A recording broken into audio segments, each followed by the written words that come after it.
kabi kakhulu ngathi ngiphume stage emcimbini kaKhuzani la insizwa umfoka Mpungose yayizongena ilandele mina ngehle stage ngihamba ngayibingelela phela njengomfana phela lo ngihamba ngombingelela umfana sawubona umfoka Mpungose wavela wakhwixa izandla kanje hawu wangibuka nje ngamphinda ke oba ngensizwa wamphinda ngathi sawubona Mpungose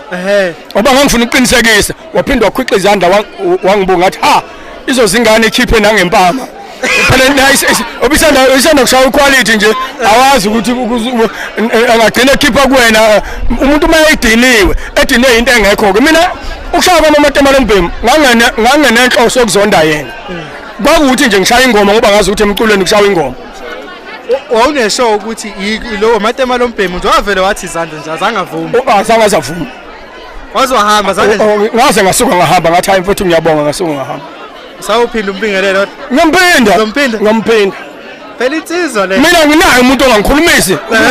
angikwazi nje kwansizwa ukuthi khona into kuthiwa umuntu akakhulunyisi kodwa sebekubiza ngobani igama igwababa likazolonke kodwa igwababa igwababa limnandelela gama lami uyazi uthini akanakanga lela gama legwababa igwababa wawalibona wena iphupho legwababa ukubuze nje kunoma imuphi umuntu ozalwe emakhaya iphupho legwababa bekulibona ushuthi inyoni lehlakaniphile ngendlela esimangaliso liyenyoni imindize phezulu komuzi inkukhu izalela amaqanda einkukhu aphenduka amahuwa angabi nawo amachwele sithi kubiza ngesilelo ubuza ngenyoni ehlakaniphe ngendlela esimangaliso iphupho lawo ngeke ulibone amatema lombhemu unagqilaza ngemoto entsha manje hawu entsha sha 27 iphuma egarage 27